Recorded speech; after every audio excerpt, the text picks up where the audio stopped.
तो अभी तक हमने पढ़ा एवरेज वेलोसिटी के बारे में। एवरेज वेलोसिटी क्या होती है? Total displacement upon time taken. इसकी यूनिट होगी मीटर पर सेकेंड, और क्योंकि वेलोसिटी एक वेक्टर क्वांटिटी है तो ये पॉजिटिव, नेगेटिव और जीरो हो सकती है। Now the next is instantaneous velocity. Instantaneous velocity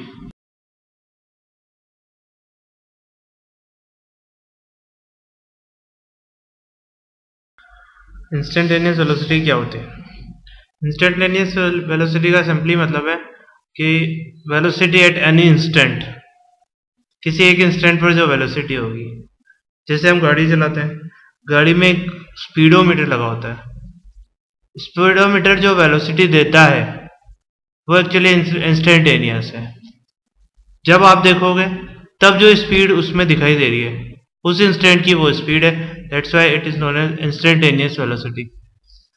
instantaneous velocity को इस चीज से मतलब नहीं है कि टोटल कितना डिस्प्लेसमेंट किया, पहले क्या वेलोसिटी थी, अभी बाद में क्या होगी। जस्ट अभी जब आपने देखा तब क्या वेलोसिटी है, दैट इज इंस्टेंटेनियस वेलोसिटी।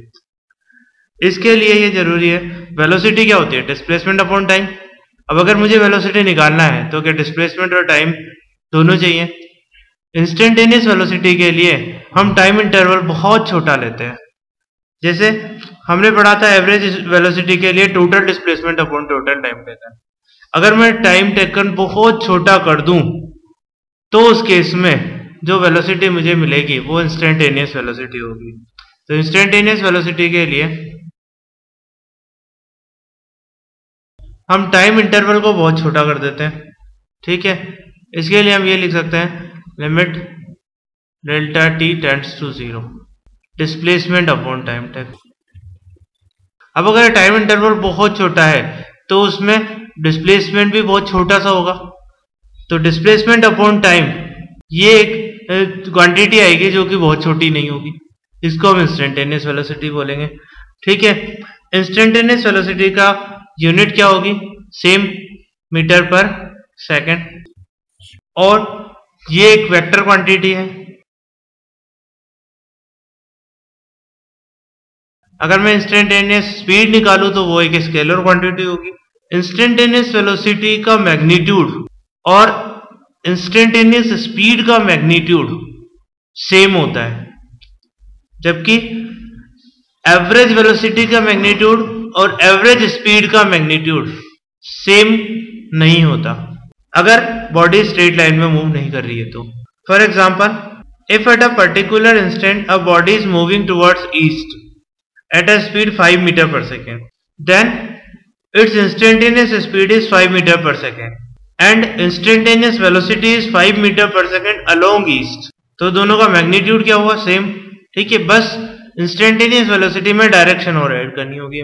ठीक है, तो स्पीड और वेलोसिटी में बेसिक डिफरेंस ये है, स्पीड स्केलर क्वांटिटी है, वेलोसिटी वेक्टर क्वांटिटी है। स्पीड में डिस्टेंस अपॉन टाइम होगा, वेलोसिटी में डिस्प्लेसमेंट अपॉन टाइम होगा। ठीक है, now a basic idea about uniform motion।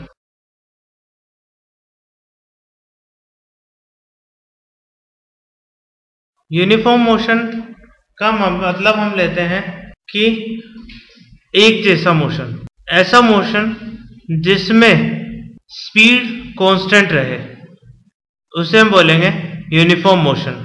अगर मैं यूनिफॉर्म मोशन की बात करूं तो इसमें स्ट्रेट लाइन मोशन है तो वेलोसिटी कांस्टेंट रहेगी। वेलोसिटी कांस्टेंट है, इसका मतलब क्या हुआ कि इंस्टेंटेनियस वेलोसिटी और एवरेज वेलोसिटी सेम आएगी। क्यों? क्योंकि सेम वेलोसिटी से अगर वो मूव कर रहा है तो सेम टाइम इंटरवल में सेम डिस्प्लेसमेंट ट्रेवल्ड होगा।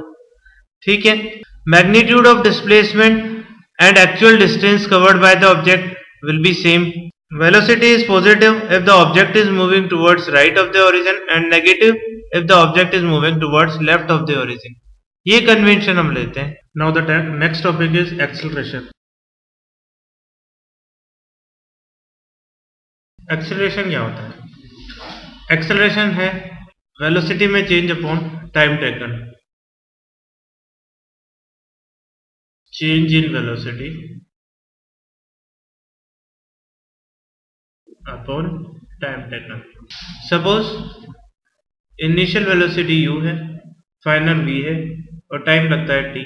तो चेंज इन वेलोसिटी हुआ v minus u upon total time taken is t, that is known as acceleration.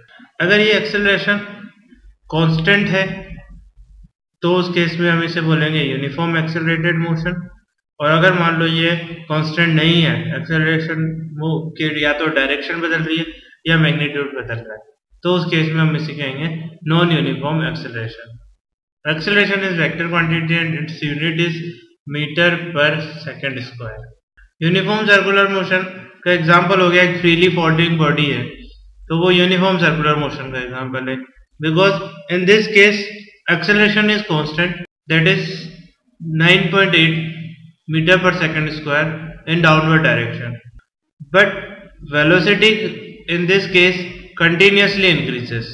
non uniform acceleration motion है, अगर मान लो कोई कार है वो क्राउडेड स्ट्रीट में चल रही है, वो कभी ब्रेक लगाएगी कभी स्पीड बढ़ाएगी, ठीक है, तो इसमें एक्सेलरेशन नॉन यूनिफॉर्म है, कभी एक्सेलरेशन नेगेटिव भी हो सकता है, कभी एक्सेलरेशन पॉजिटिव भी हो सकता है। नेगेटिव पॉजिटिव एक्सेलरेशन का क्या मतलब है? पॉजिटिव एक्सेलरेशन का मतलब है कि अगर वेलोसिटी ऑफ ऑब्जेक्ट एक्सेलरेशन की वजह से बढ़ रही है तो हम उस एक्सेलरेशन को पॉजिटिव ले लेंगे। ऐसा कब होगा? जब एक्सेलरेशन और वेलोसिटी सेम डायरेक्शन में हो। एक्सेलरेशन और वेलोसिटी सेम डायरेक्शन में हो तो उस केस में पॉजिटिव एक्सेलरेशन होगा। सपोज एक्सेलरेशन इस डायरेक्शन में, वेलोसिटी इस डायरेक्शन में, या एक्सेलरेशन इस डायरेक्शन में है, वेलोसिटी इस डायरेक्शन में, ये दोनों केस जो होंगे वो पॉजिटिव एक्सेलरेशन के लिए होंगे। अगर एक्सेलरेशन और वेलोसिटी अपोजिट डायरेक्शन में है, चाहे एक्सेलरेशन इस डायरेक्शन में हो, वेलोसिटी इस डायरेक्शन में हो, या वाइस वर्सा, इन दोनों केस में एक्सेलरेशन को हम नेगेटिव कंसीडर करेंगे। पॉजिटिव एक्सेलरेशन के केस में दोनों सेम डायरेक्शन में होने की वजह से वेलोसिटी हमेशा बढ़ेगी। फॉर एग्जांपल अगर कोई बॉडी जा रही है, आप जिधर वो जा रही है उधर ही फोर्स लगाओ, फोर्स की वजह से एक्सेलरेशन क्रिएट होगा, वेलोसिटी बढ़ेगी। अगर मान लो बॉडी जा रही है और जिधर वो जा रही है उससे अपोजिट डायरेक्शन में आप फोर्स लगाते हो तो उस केस में वेलोसिटी कम होगी, इसके ऊपर नेगेटिव एक्सेलरेशन में काउंट करेंगे, ठीक है। तो पॉजिटिव एक्सेलरेशन की वजह से स्पीड बढ़ती है, नेगेटिव एक्सेलरेशन की वजह से वेलोसिटी डाउन होगी, ठीक है। आगे हम अब डिराइव करेंगे equations of uniformly accelerated motion.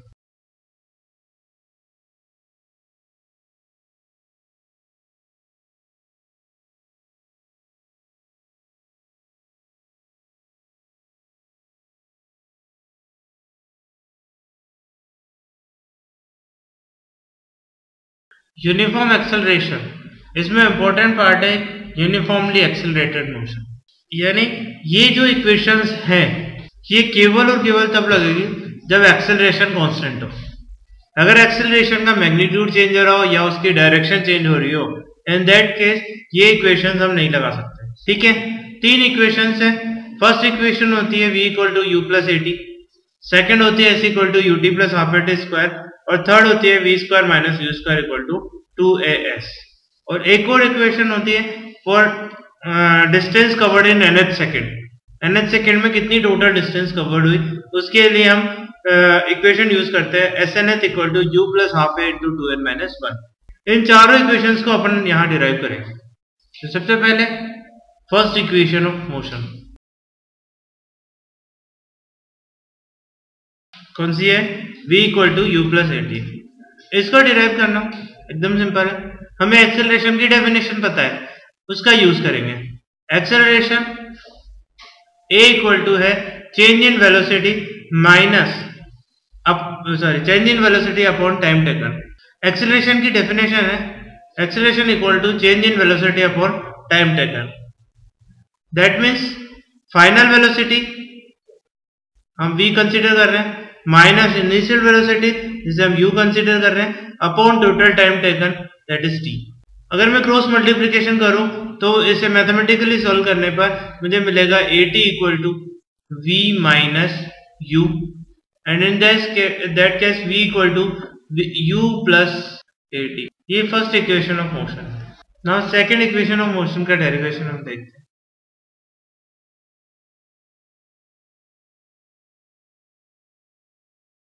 Second equation of motion है s equal to u t plus half a t square, इसको मुझे डिराइव करना है। तो हम जानते हैं कि अगर मैं स्पीड में चेंज है u से v, तो इसकी एवरेज स्पीड क्या हो जाएगी, v average equal to u plus v upon 2।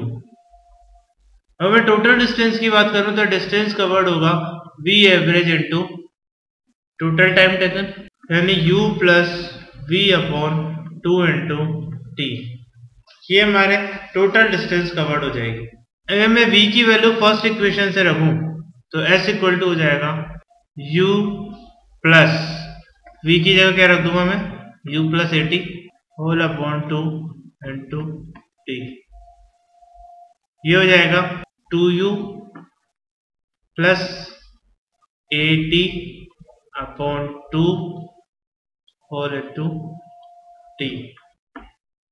T से अंदर मल्टीप्लाई करने पर ऐसे इक्वल टू आएगा 2ut अपॉन 2, ut बच गया, plus 80 into t upon 2 half a t square आ गया, s equal to u t plus half a t square.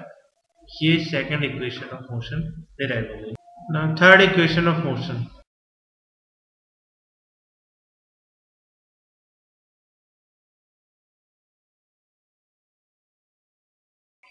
Third equation of motion है v square minus u square equal to 2as।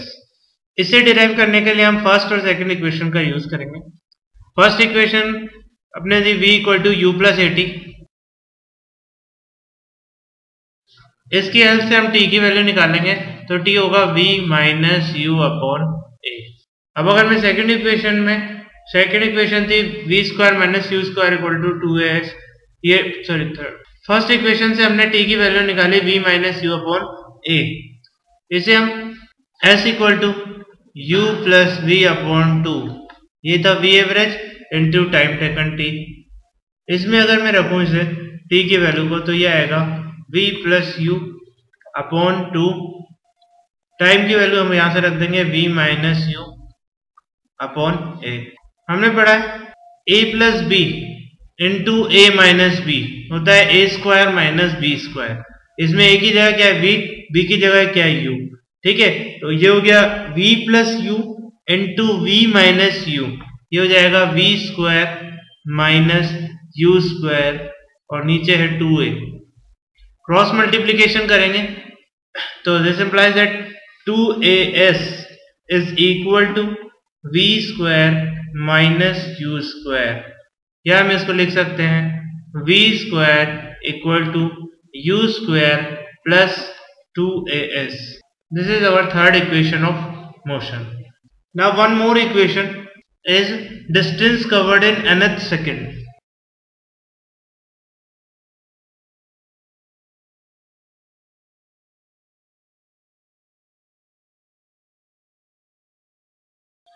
nth second में कितनी distance cover हुई body की, ये हमें derive करना है।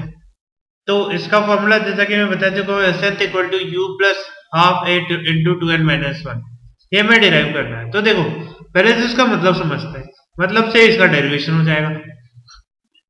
अगर nth सेकेंड में मुझे टोटल डिस्टेंस निकालनी है तो मैं कैसे निकालूंगा, सपोज ये इनिशियल पॉइंट है, इस इनिशियल पॉइंट से कोई बॉडी चली और t equal to n second में ये यहां से यहां तक आ गई, तो ये पॉइंट होगा t इक्वल टू n, ये पॉइंट हुआ t इक्वल टू 0।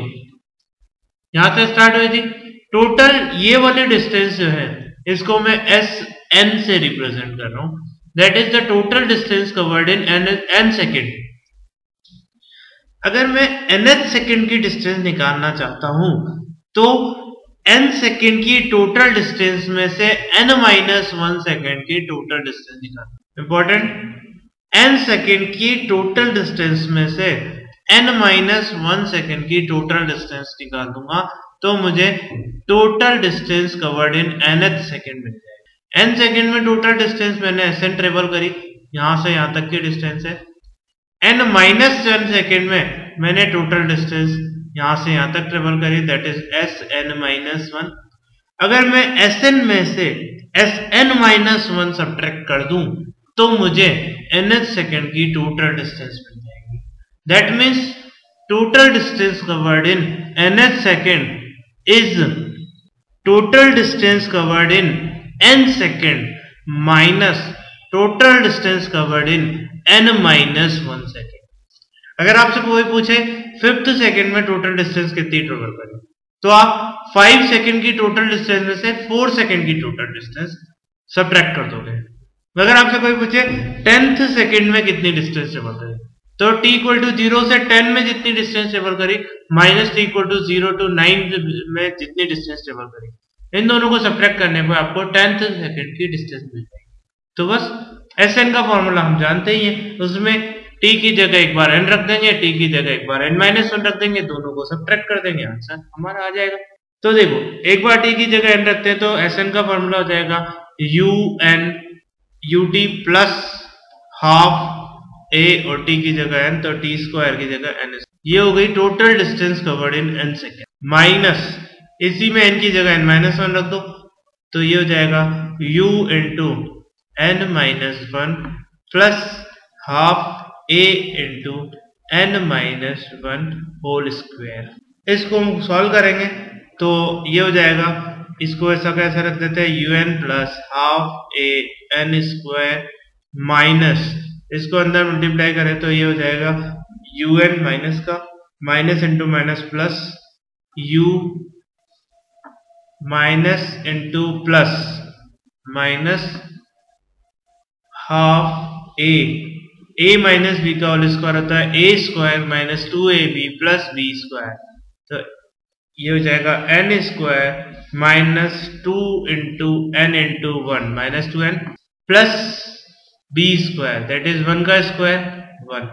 इसको जब हम सॉल्व करेंगे तो इस un से ये un कैंसिल होगा, half n square minus half n square cancel हो जाएगा और अल्टीमेटली हमारे पास बचेगा प्लस का u minus minus into minus plus half a into 2n minus into plus minus half a. इन दोनों में से मैं हाफ a को कॉमन लूंगा तो मेरे पास फॉर्मूला बनेगा SNth. यहाँ पर हम लगाएंगे this implies that SNth equal to u plus इन दोनों में से कॉमन आ जाएगा हाफ a इंटू अंदर बचेगा 2n माइनस 1.